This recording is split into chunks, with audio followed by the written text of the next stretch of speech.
Hai, apa kabar semuanya? Balik lagi dengan Putu Reza. Kita ngomongin yang baru-baru. Jadi semalam Apple tuh baru aja menyelenggarakan WWDC seperti biasa, di mana mereka memperkenalkan software-software terbaru mereka untuk lineup produk Apple. Jadi dari Mac, Vision OS, WatchOS, iPadOS sampai iOS, semuanya ada update. Bahkan ada Apple Intelligence yang sangat menarik sebenarnya.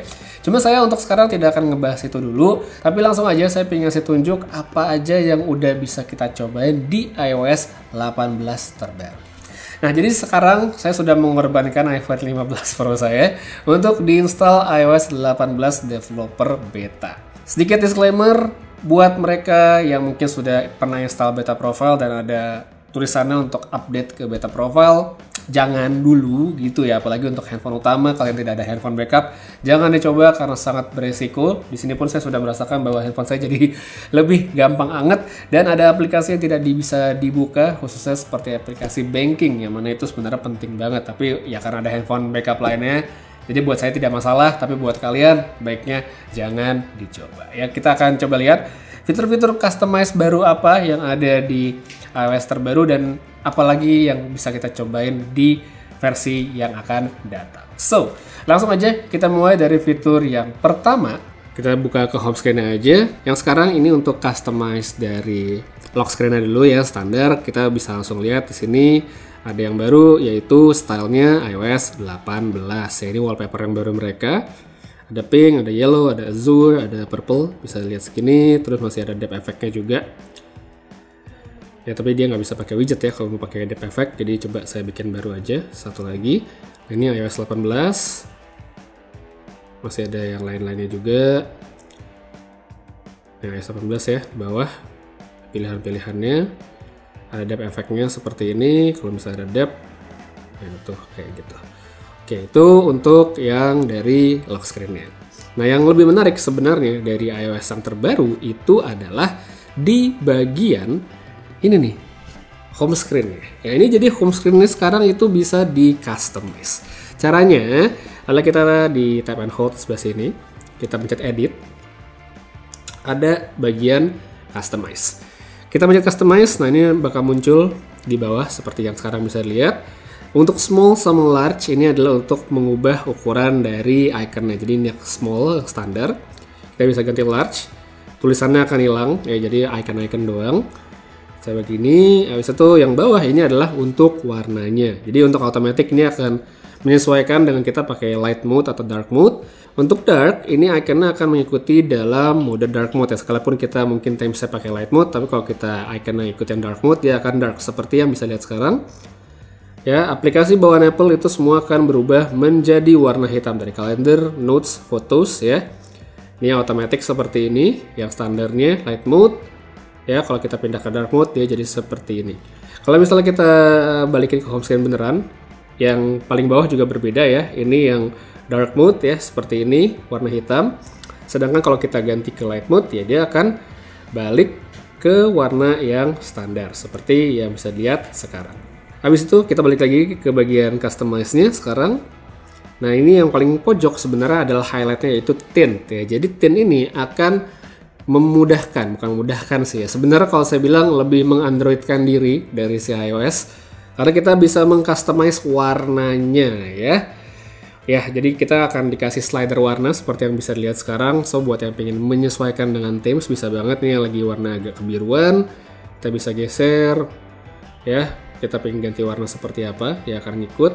Contoh misal saya ganti agak ungu deh, nih agak oranye atau pink atau ya seginilah merah.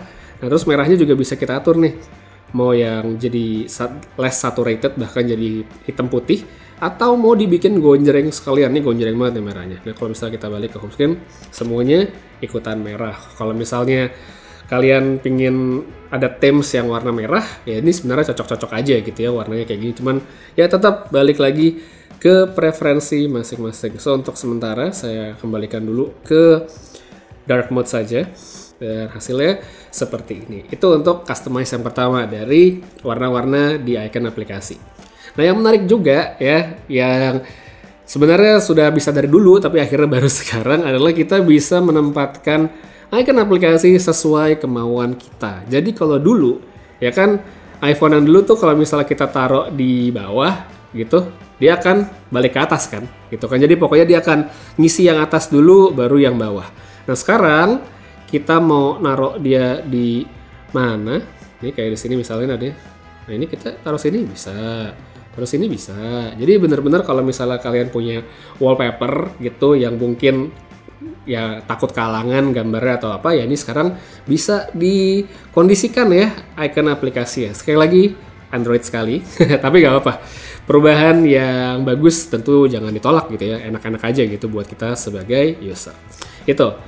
Lanjut lagi. Nah, yang menarik juga adalah kita lihat ke bagian control center ya. Control center itu sekarang di redesign sama Apple. Dan ini bentuk defaultnya sekarang menjadi seperti ini ya. Sedikit berbeda dibandingkan yang sebelum-sebelumnya. Tapi nggak cuma bentuknya aja. Sekarang kalau kita lihat di bagian samping itu kayak seperti ada kategorinya. Jadi ini bisa kita swipe lagi ke bawah. Ini misalnya untuk musik ya. Ini Apple Music. Terus di sini ada untuk apa namanya home gitu, home app. Dan di bawah nih ada yang untuk network ya, saya setel di sini. Jadi kita bisa geser-geser begini. Bahkan kalau misalnya kita baru buka control center aja nih, kayak dari atas, itu bisa langsung kita swipe ke bawah ya. Jadi nggak harus satu-satu, langsung bisa digeser. Terus ya, belum selesai. Yang baru juga itu adalah nih kita misalnya ini control center yang default ya kayak gini. Saya bisa nambahin halaman baru ya. Ini bisa add control, di bagian bawah ada opsinya. Nah, saya bisa nambahin fungsi-fungsi lain yang pingin saya taruh di control center. Contoh, misalnya nih apa ya? Misalnya ini deh, yang connectivity nih. Saya bikin lagi satu lagi. Saya tap. Ya nih. Oke, ini saya geser dulu ke halaman yang lain. Oke, ini belum smooth ya ternyata. Oke, ini dia jadi halaman sendiri misalnya. Sekarang ini untuk yang network tadi.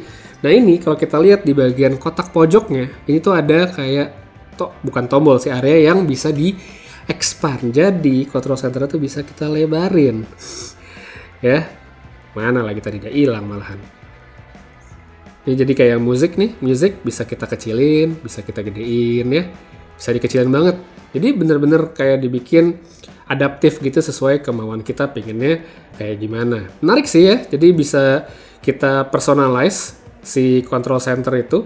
Kita maunya seperti apa, susunannya seperti apa, supaya ya bener-bener ya sesuai yang kita mau aja gitu. Menurut saya sih ini perubahan yang welcome banget untuk banyak orang. Saya yakin sih bakal suka. Jadi misalnya saya ada widget music nih, ini saya kecilin aja, mendingannya saya kecilin gini. Terus ini saya pindahin ke halaman awal, taruh di bawah gitu. Terus ini juga masih bisa dipindah-pindah ya, ini bisa kita geser-geser, kita tukar-tukar, bener-bener udah kayak nyusun icon aplikasi aja. Jadi control centernya sekarang dibuat semakin adaptif. Terus saya juga menemukan animasi yang cukup menarik nih ya tadi. Jadi kalau misalnya kita pencet tombol volume nih ya, perhatiin yang bagian bezel dekat bagian volume. Nah, kalau misalnya saya pencet tombolnya itu kayak ada bagian yang masuk, kayak ada yang nge-nudge gitu ya. Jadi kayak ada bagian hitam yang mukul slider volumenya untuk turun. Kalau di atas dia di atas, itu dia akan ikut naik. Ini menarik banget sih, detail-detail kecil seperti ini. Habis itu tadi saya juga menemukan yang menarik itu di bagian center ya, flashlight. Jadi flashlightnya itu sekarang kalau kita buka, dia ada kontrolnya. Kita bisa ngatur persebaran cahayanya ya. Dia mau cahayanya lebar, nih ya, ini bisa kita atur intensitasnya, mau terang atau redup, ya, atau kita mau bikin dia di tengah aja kayak gini, atau ngelebar. Wah, ini lucu juga sih, centernya bisa di customize. Lanjut lagi, sekarang kita di iOS 18 itu bisa ngumpetin atau ngunci aplikasi, ya. Jadi contoh, misalnya aplikasi apa, X ya, Twitter gitu, saya pengen dikunci dengan Face ID. Dengan tap and hold seperti sekarang akan muncul menunya Require Face ID. Kita bisa nyalain. Nah, di sini juga bakal muncul opsinya mau pakai Face ID aja atau diumpetin sekaligus butuh Face ID.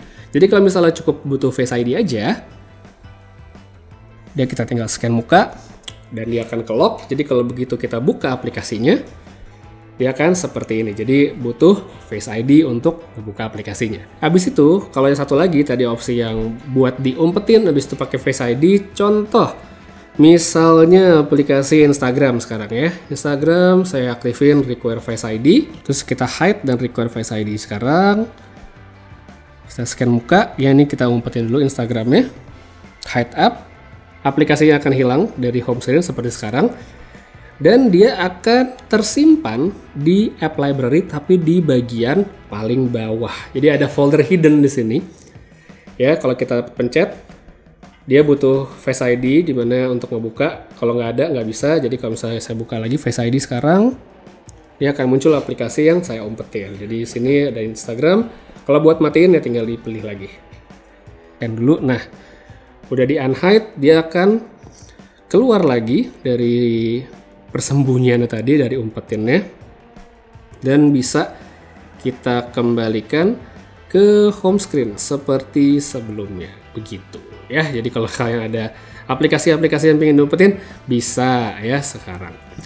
Terus ada aplikasi juga yang menarik saya lihat ya. Sekarang ada aplikasi password ya. Jadi passwordnya di iPhone itu kan dulu diumpetin sama Apple di setting.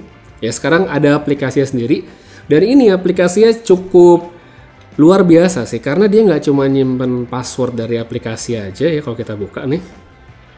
Tapi dia juga ngasih penyimpanan untuk security lainnya. Jadi ada password WiFi di sini disimpan, ada security lainnya, ada codes, dan ini semuanya ada passkey, dan ada juga untuk verifikasi ya. Jadi untuk generate angka-angka verifikasi kayak Twitter gitu juga bisa di aplikasi password. Ini menarik banget.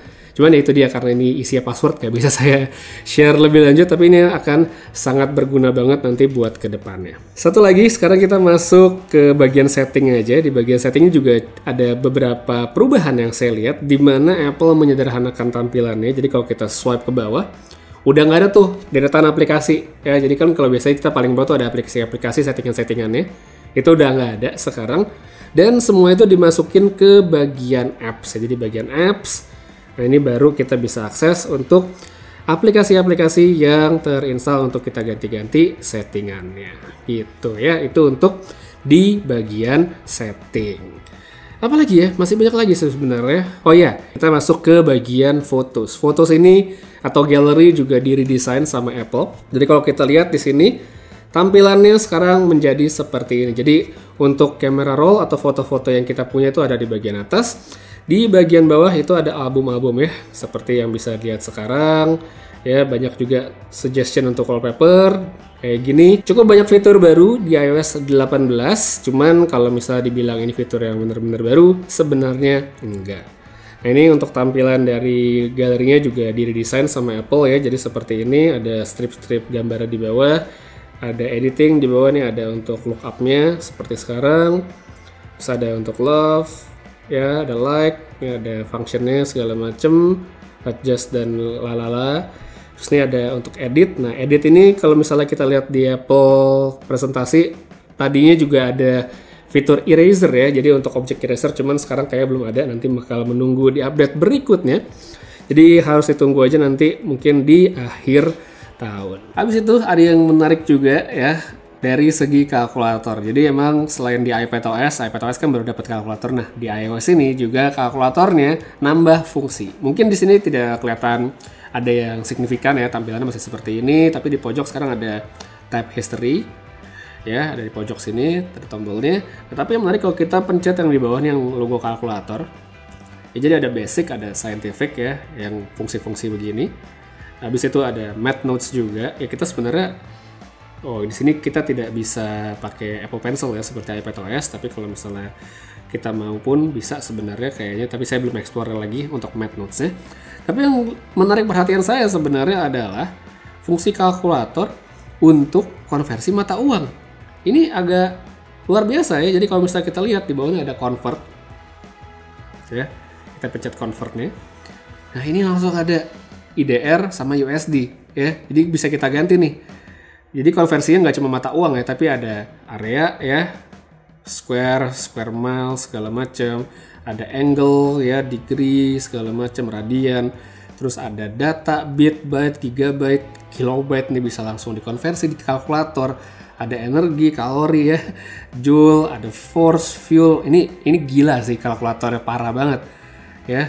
ada untuk kilometer ya, inch, foot, segala macam, power, pressure, speed, temperatur, waktu. Ini kalkulatornya edan sih, upgrade kalkulatornya di luar perkiraan, ternyata banyak banget ya, bisa langsung buat konversi. Tapi yang paling menarik menurut saya salah satunya sih ini currency ya, jadi kita bisa langsung apa ya, tanpa butuh aplikasi third party lagi. Misalnya lagi traveling butuh konversi mata uang, saya bisa ganti Indonesian rupiah, saya pengen convertnya kemana, misalnya saya lagi di Amerika deh, US dollar ya, kita pengen tahu sekarang 1 US tuh berapa rupiah sih, tinggal pencet aja 1 US, ternyata 16.200 ya, bisa langsung diganti. Terus misalnya saya pengen ganti ke mana, misalnya ke dolar Singapura misalnya ya, 1 dolar Singapura ternyata sekarang 12.000 ya. Jadi bisa kita langsung lihat di aplikasi kalkulator aja, kita nggak butuh aplikasi third party lagi. Ini bener-bener ngaco sih, parah banget sebenarnya. Nah terus sekarang masih dari segi hitung-hitungan, kalau kita masuk ke aplikasi Notes, tadi saya juga cobain, ini juga cukup menarik ya. Nah ini baru bisa saya cobain tadi pakai untuk US dollar ya. Jadi saya ada pizza, ada rice ya, 2 tambah 1 di total 3 dolar. Misal saya tambahin di sini milk 2 dolar misalnya. Ini kan pizza sama rice, misalnya saya tambahin lagi misalnya jadi 5. Misalnya nih ya, ini kan 5, 2, 1, 2. Misal milknya saya ganti deh jadi 3, jadi 6. Canggih banget, parah sih. Jadi notes-nya bener-bener di tweak Apple untuk ya bisa melakukan kalkulasi-kalkulasi seperti ini. Tapi ini masih untuk yang dolar, saya belum coba yang lain. Di sini saya cobain pakai AnTuTu Geekbench, kagak berubah sih di bawah sini. Atau A-nya mungkin ngaruh ya, A-nya kecil, coba saya geser dulu.